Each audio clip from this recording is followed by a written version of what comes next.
Hello, gentlemen. This is Frank with GalacticModeler.com, and I'm just working on getting the lighting and getting this new HD camera dialed in. It's quite a learning curve, and I'll probably be making a few more videos of the Seaveiw until I get it figured out. But this is the Seaveiw I just recently built. We sell a lighting kit for this model, and yeah, there's the little guys in there. They're all painted up. I painted their uniforms khaki, gave them black belts and boots and shoes. One thing I recommend, I've seen a lot of these models lit out there. I put an extra LED back in the lunchroom behind the cabinet to light up the lower part of the bridge, because I've seen quite a few of them where the lower part of the bridge is kind of dark.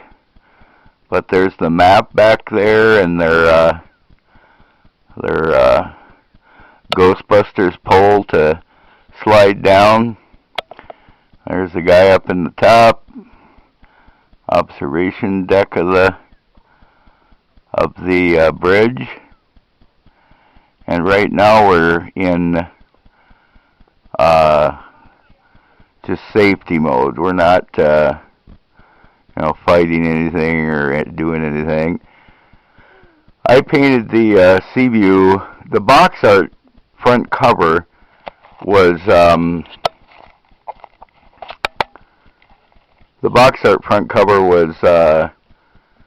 blue, and I've seen these painted gray and dark gray and yellow and blue gray and all kinds of colors, and I decided that I would paint mine this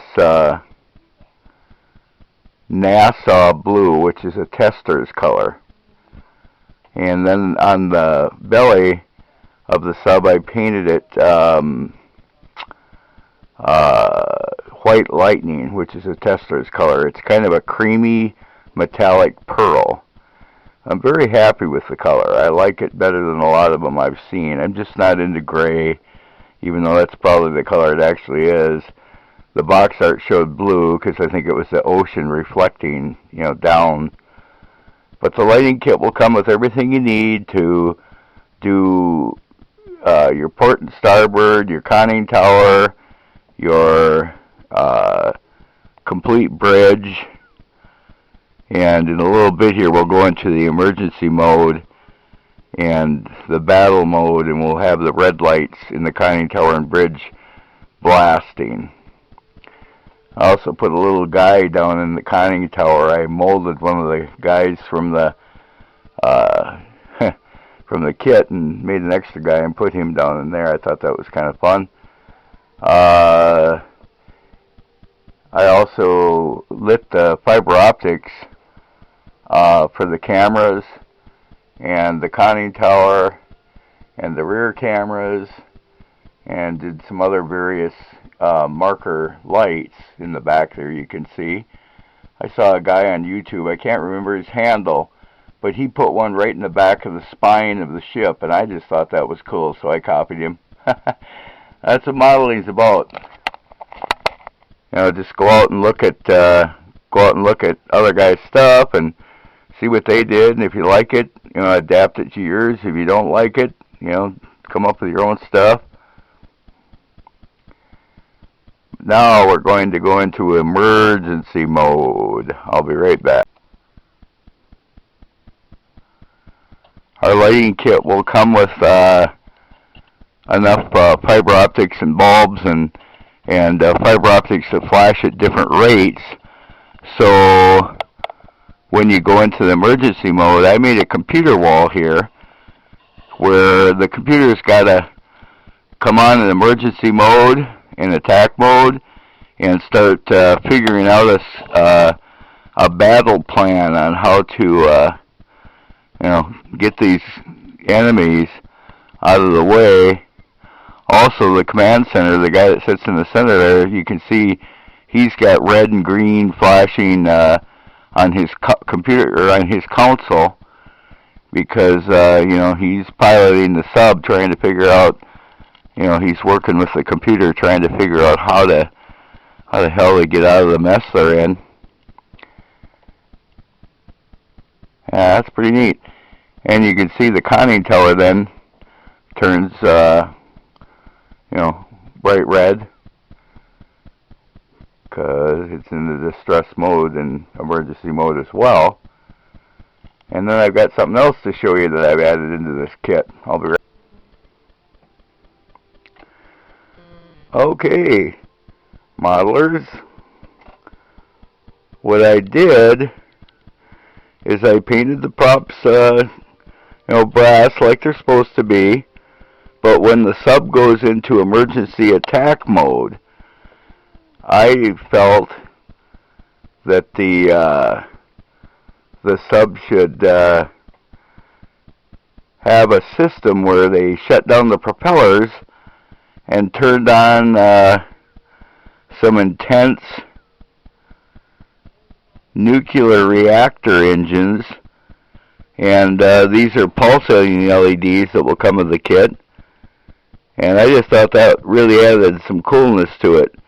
You know, instead of just being black back there and just having your as Boyd Crompton calls them, your Cadillac fin lights, your rear marker lights, I felt that it should have pulsating engine lights.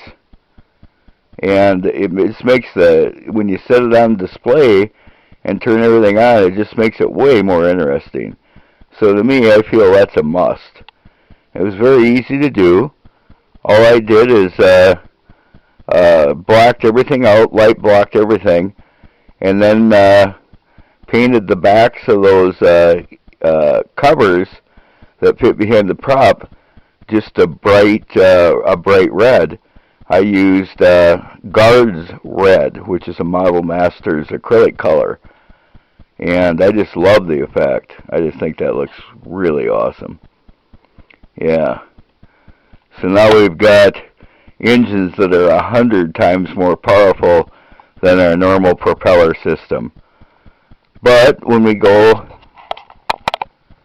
out of the emergency mode, then you flip a switch and these shut off and everything goes white and back to normal. So that's something, I mean, if you don't want to do it, that's fine.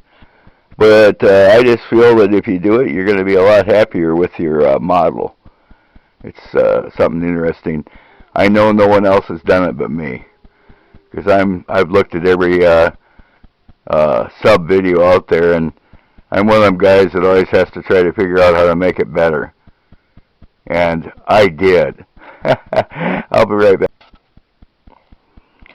Also, at the time that the submarine has to go into battle and into the emergency mode, at that time, the flying sub is deployed, so it can be part of the battle. And you know, it gets out there and starts attacking the enemy from other angles, and the Seaview's blasting it. And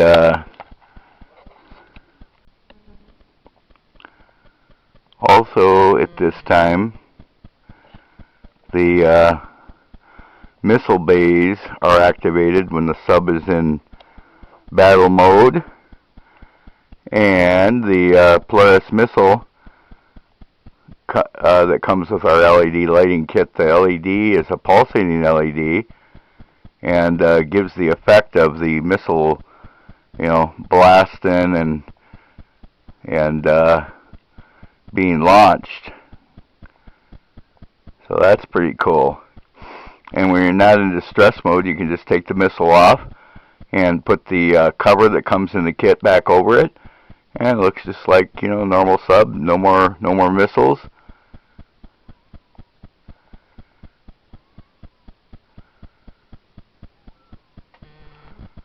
Yeah, the little guy down in the conning tower, he's like, when the hell are we going to be done here? I'm getting scared. Yeah. That's an awesome kit, guys. It went together really, really easy. The Mobius Seaveiw is probably one of the easiest kits I've ever built. As far, it's a lot of work because it's, it's pushing 4 feet long, but everything fit together just perfect. I mean, just perfect. The only adaptation I did is, if you see some of my other videos on this sub, I went and took out the windows that came with it. They were really thick, and I had problems with distortion. I couldn't see inside the sub very well. So what I did is I just went and used them for templates. And I bought some clear. I just bought some clear plastic from the hobby store. Some real thin. I think it was .25 mil. I can't remember. It was just real thin plastic. Used the windows that came with it for templates. Threw them away and put this real clear plastic in its place. Well, I think it's time to get out of this badass mode here and go back into cruising. Okay, now the Seaveiw is in cruising mode again, and we're out of battle mode. I just love that color, that white lightning. Like I said, it's a pearl metallic, kind of a creamy white, and I just thought that was the perfect color for the underbelly. And I love that NASA blue. It's kind of leaning towards, it's more towards a blue than a gray. It's got a slight metallic, and it's a very shiny color, so I painted, after I laid that down, then I painted a tester's dull coat over it, because I didn't want the sub real shiny. I guess I could have left it that way, but also a trick I learned from Boyd Crompton. I watch him a lot, because I've built, I'm up to about 150 lighted models, and I got back into the hobby because of Boyd, watching his, various channels. He's got like 3 or 4 channels. In fact, I'll be watching him tonight. He's got a live feed, model shop guys, and if you haven't seen it, most of you have probably, but if you haven't, check it out sometime. It's really fun. Anyway, this trick I learned from him. He takes milk cartons on certain adaptations. For instance, when he did the rear lighting panel for the Tridurium shuttle, Vader's Tridurium shuttle, he used milk cartons because they're opaque and they're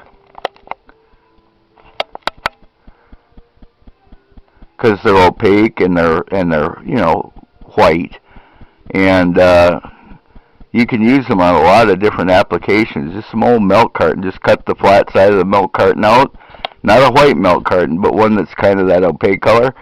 Just cut it out with a razor blade and adapt it to wherever you want. What I did, the sub comes with doors that you glue on the back of these, where you see the door back there. And, then it's just blocked out, flat, blah. And I thought, no, let's do something, let's not make it blah. Let's take them doors and put LED lights behind them and put that opaque, there we go, put that opaque plastic behind them to give the illusion or the idea that it's a hallway that goes back into the rear of the sub, into their sleeping quarters and all the other stuff. So I did that, and I really thought that was a cool idea. I thought that was a great idea. Yeah, that turned out nice. Yeah, there's a guy. He's standing up here checking out the progress. He's in the top of the bridge there, just kind of hanging out. And the other crewmates, they're hanging around. There's a guy over by the map. He's hanging around. And the computer's been deactivated because we kicked the enemy's ass, and the guys are like, phew, we're safe, back to normal. Oh, this is Frank from Galactic Modeler, and I hope you enjoyed my Seaveiw, and I hope you got a few tips that will be useful to your builds, because that's what it's all about out there in the modeling world, is sharing. You know, there's a few guys that are kind of, you know, hot shots and selfish, and they don't share nothing. But that's one thing I like about Boyd, and I've decided to format myself in that direction. Any little ideas I come across, I share and help other guys make their models way cooler. Yeah, I didn't put the cover back on the torpedo bay there, but I will. All right, man, have a good day, and on to the next one.